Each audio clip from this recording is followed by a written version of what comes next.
Rolling. How'd you meet Jan?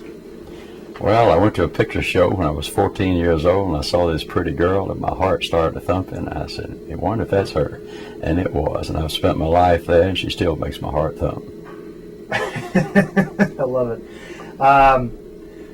You retired first time back in, what was it, 19... Must have been around 87. 87. We had a chance to travel, and I told Jan, let's go, and we took off, and, you know, we traveled through Russia, and I went to the Olympics in Korea, and then I'd fly down to San Juan for black bean soup, and I'd fly to Maui, Hawaii to go jogging, and, you know, I had those good benefits that an airline employee can give you. But I'm going to tell you what, I don't know anywhere I'd rather be than working with these kids day after day. Why is it that you wanted to come back? I mean, why? I mean, you could be playing golf right now, you could be fishing, you could be relaxing down in Florida or out in California or in Arizona, but here you are at a small school in a small town in Georgia, just still grinding it out. Well, they talked to me here at Trinity, and when I first came down, I said, I don't think I need to be here. Jan and I headed back to the West Coast, spent a couple of weeks, came back. Dr. J.Y. Jones called and said, the Lord says you're the coach we want. Would you come down here? And I said, I don't think he said that to me. I came down, and the Lord knew, you know, I was the one, I guess, because I've really enjoyed being here. I've had a good time. That's great. You were telling me about one of the big reasons why you love doing this is because of the relationship with the kids. Well, you know, it's a chance to touch youngsters. I realize in our area, if it's done right, we have a lot of leverage. We can get them to take a lot of medicine. They may not want that medicine, but there are things that will help them the rest of their life. And when you've got something such as basketball, football that they want to be part of, and they have to want to be. No one would come out here and spend the hours, hundreds, even thousands of hours in a career working for something that doesn't pay them a penny unless they loved it. And these kids love what's here. They want it. Therefore, hopefully we can teach them something besides how to kick a football, or how to shoot a basketball, something about life that'll pay off 15, 20 years from now in other fields and in other battles. That's great. You and your wife really went through a tough turnaround after getting married, and you just had your second child. And this was your first year of coaching. Talk me into the Billy Dean situation and how that really changed everything. Well, that was tough. Our first year, we had a great basketball team. Talent-wise, may have been one of the best teams I've ever coached. Fundamentally-wise, it may have been one of the weakest, but we just had a lot of talent. Had this young man from a mill town who probably was similar to me, because I grew up in a cotton mill town myself. And this little boy had worked hard. He had become an outstanding basketball player, Billy Dean Rutledge. Great shooter. I know Whack Hyder at Tech said if that guy can shoot like that, I could use him forever, because he's one of the greatest shooters I've ever seen. He had made the North-South All-Star team, going to get to play in the Coliseum in Atlanta. He was all excited about it. And that summer, a week before, he was to report for the game. He was in a stream and stepped in the deep hole and drowned. And right after that, they had a funeral in the gymnasium. They had about 2,000 people there and all. And Jan told me, said, I'll never complain again about the amount of time you spend with young people. And I think that was a very moving experience, and it really hasn't had an effect on the time that we've spent with young people. Wow. Okay, now we've got the, well, we were talking about how important winning is and the positive attitudes. And I mean, you started to touch on that a little bit when you were talking about relationship with kids. It really is important, isn't it? All right, winning is important. Otherwise, you wouldn't keep score. And certainly we wouldn't spend the amount of time that we do working toward winning if it wasn't important. You know, like you say, winning is not everything, but it beats anything that comes in second. But we do strive to win. We want to be successful. All these values that you can teach losing, we think we can teach them winning. And obviously we want to win. Sometimes you can't win, but striving to win is very important. Right. Are your practices as tough now as they were back then? No way. My early years, there were a lot of youngsters wanted to play, and probably our first philosophy was that, you know, we're going to try to run you off. And if we can't run you off, you're the type of athlete we want. And we had a lot of youngsters that stayed when the old body was saying, go home, boy, go home. Newton County in the record. I tell you what. As far as the people going to the game and stuff like that. Newton County was a beautiful period. I'm real thankful to have been part of that.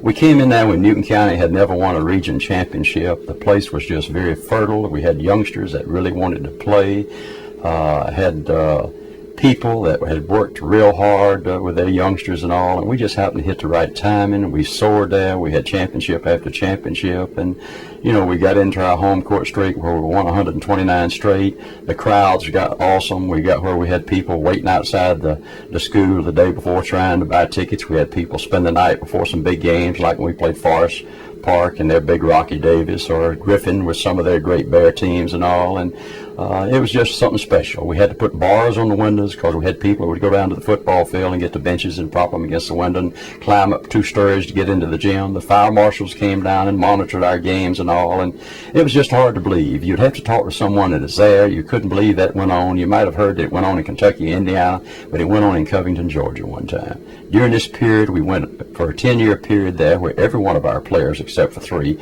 got a college scholarship. Had some outstanding athletes, but we had some better people than athletes. Yep. So while we're talking about the records here, and you're talking about Newton County, then you came over to this school, and you had to start building a program here. Tell me what that's been like for you. Well, of course, we'd been through it at Newton County. We'd been through it at George Walton. The advantage we had there, the people knew us and trusted us.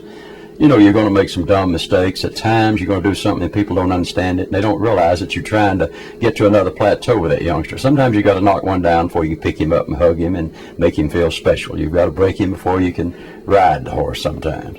And when we came here, it was a struggle because these people didn't know me. They might have read about me or heard about me, but they didn't have any reason to trust me. And we've been working for several years trying to build that confidence and that trust. And I really think we're just now getting close to where they realize that I'm here and I want to work with their youngsters. I want to do the best for their youngsters. You read so much and see so much today about people that you can't trust. And, that's my job, is to sell myself, and if they'll trust me, I'd like to think that we can accomplish something. There was a period here, Jim, where I wondered if I was ever going to get to where I thought I could go. I believed in me. I believed in what we were doing. But for a couple of years, I wondered, are we ever going to get this program competitive? We're close, Jim. And then as far as your game plan for the guys and the girls, you come back, you could, like I said, you could be retired, playing golf and everything else. You come back with a vengeance. Now you're coaching 2 teams at the same time. How do you keep everything straight, and how do you keep track with all those kids? The emotion is the problem. Your girls win big, they're feeling good. Your boys come along and get beat, and you're feeling bad, and sometimes you get confused on whether you're happy or sad. It's beautiful when they both win. We stop and feed them. We all feel happy. And sometimes the emotions is mixed up. Sometimes it's hard to remember whether that girl made the mistake or was it in the boys' game that mistake occurred. But with videotape, you can go back and look and all. And we treat these youngsters like their brothers and sisters, that they're all in this together, that the boys are supporting the girls are supporting the boys. And, one of the beautiful things today is that the girls are athletes. A few years ago, they were little girls. Today, they're athletes. They work just as hard. They're just as dedicated. They cry just as much when they get beat, when things go wrong. It's beautiful working with the ladies today, just like it is with the men. That's great. What about similar offense and defense? Well, our offenses and defenses are very similar. A lot of the things you see in a boys' game that amaze us, you'll see some of them in a girls' game. I doubt that our guys do anything that our girls don't go out and try to duplicate the same thing. We have girls that can tip the ball with one hand. We have girls that can handle the ball. Sometimes I think some of our girls are more fundamentally sound than our guys. We were talking about the emotions before. Ladies usually play first, I would imagine. They play first. You were telling me about how if you win or lose a game prior to coaching the next one, that sometimes that can have an effect on the second game. Well, see, every team takes on a life of its own. The first day or two, maybe it's not very important. In a week or two, all of a sudden it's not. But over a period of time, whether it's weeks, months, or years, you reach a point where something is real big. And when you don't succeed, your seniors, maybe they don't accomplish what you've set out for them to do. And they lose, and you have your other team playing right behind them. Sometimes emotionally it's hard to get ready. A few years ago, my 2 sons were playing on one of my teams. Their senior year, and we got beat in the state semifinals. And it was a tough loss. I knew it was the last time I would ever coach my sons. And I had an undefeated girls game, had won something like 31 straight going into the game that night, the semifinals of the state tournament. I had to leave the court 2 times because I broke down emotionally. And yet I knew I had to get ready. My girls were still alive. My boys were through. Even though it was over, I had to get ready for another big game. It was tough. The day of win number 1,000. Walk me through it. What was that like? Well, there were 2 phases to this thing, Jim. The first phase was all the wonderful young men and young women I'd worked with. I thought about so many of them. I thought about all those all-staters and all those great ones. But I thought about some of those who had the misfortune to be on great teams. They were talented people that in other years would have been stars, but did not get a chance to play much. And I always wondered, was it worth those 4 or 5 or 6 years you spent working and not having had a chance to play? And I learned that it was. And I couldn't help but think of those people. I also thought of many of those teachers and coaches who struggled with me back when I was a little old rock there and clay, and saw something in me and encouraged me and hugged my neck and did these things. And several of those I went home and called that day and said, I just want you to know I'm still trying to carry on the same qualities and the same good things that you shared with me. I'm still trying to share it with some young people, and it's still living in your life. In fact, right after that, I had a chance to go to a reunion in Athens, Georgia, when my college baseball coach was turning 80. And I couldn't help but think how important he was to me and what he had taught me, just like Coach Lyman Howard and several other coaches that had worked with me. I was still trying to share some of the things that they had taught me. That's great. And so, but the night it happened, you got the 1,000th. What happened at that point? Oh, it was sweet. It was nice. And, 1,000 was not something we've always hunted. We've never worried about the wins. It was fun to win, and we're looking forward to the next win and all. But there was no set goal. There's no goal now. Some people say, well, Coach, you're so close to a national record, you want to keep coaching. If the Lord wants us here, we want to coach. And if he wants us to do something different, we're ready. We just know there are young people everywhere, and they're good young people everywhere, and they're hunting somebody that wants to hug their neck. And, it reminds me, when I left George Walton, they said, Coach, what would it take to get you back in coaching? I said, just somebody that has a group of kids and they'd like to have a successful program. And they need some old coach that wants to love those kids. What was that first day of football practice at George Walton? Oh, that was something. We left Newton County. Fantastic program, fantastic people, great people. And had a chance to go to George Walton. One of my former managers had been over there and interviewed, and he was hunting a job, and he came back and said, Coach, I couldn't go to a place like that. They don't have a football field. They don't have showers. They don't have nothing. I wouldn't go to a place like that. 2 weeks later, I took the job. He called me and said, Coach, you lost your mind. You're going over there. Jan and I decided, let's find out if we really want to coach. And we went to George Walton, where they were just starting a football program and all, and they had some enthusiastic people and all, and we went over there, and the first day of practice, there were 9 players showed up. One of them came in on a motorcycle with his sunglasses and his mustache and all. I said, whoa, what have I gotten into here? But the Lord evidently knew something I didn't know, because it wasn't long, and we had plenty of kids, and we went to winning championships and won us a state championship, and it was just a lot of fun. Every kid I talked today, every single one, I asked them, I said, what have you learned from the coach around here? I said, I know he teaches about basketball, right? He said, everyone told me, yeah, he teaches about basketball, but he also teaches about the big picture, about life. I mean, that's an incredible compliment to you. Well, I would like to think, if you go back to any of my youngsters, that most of them would feel that some way I cared about them as human beings. If you want a happy life, you've got to build happy memories. And this is part of building those happy memories. We try to tell them they're going to fall, they're going to get their knees skinned.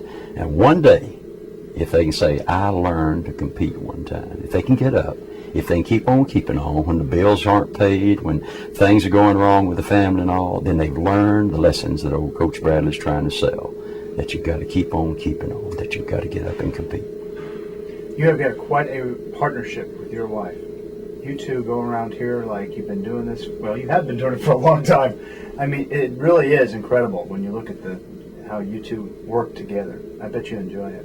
I've often wondered what would happen to my coaching career if Jan were not involved in it. She's been such a support. She knows sometimes an awful lot more about what I'm doing than I know. She knows when to knock me upside the head and say, you're wrong, you need to go apologize. She knows when to hug my neck when I need a little hugging and all, and she's just been a great partner.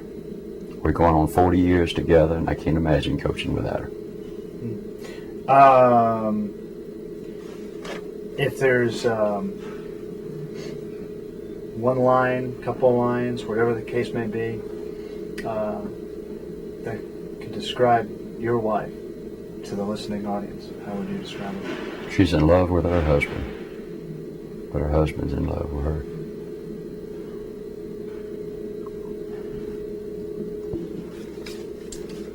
Okay. You've had a lot of success stories with kids from the past.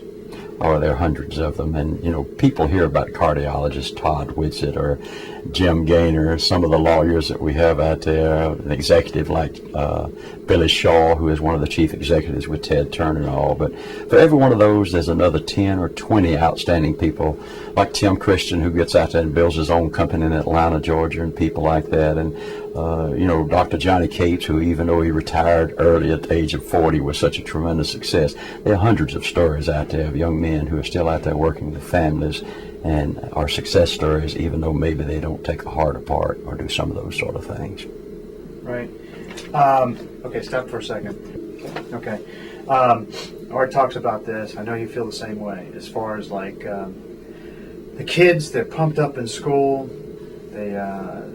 We were talking about this before. The coaches, they cheer them on. The kids are out to win and be the best they can possibly be. And then after high school, they graduate and boom, all of a sudden it changes. Well, life is not easy, and this is one of the values, again, of keeping on, keeping on. You've got to get up and go with the perseverance. And, this is important, that you learn that just because someone wants to knock you down, you don't let them knock you down. That you learn to accept your positives and go to work. You learn to overcome those negatives that are in your life. We all are going to have negatives, but we've got to get up and figure out what we're going to do about them. That's it. Answers from the boys can't answer. Something about the boys, but they won't know the answer. We do that on some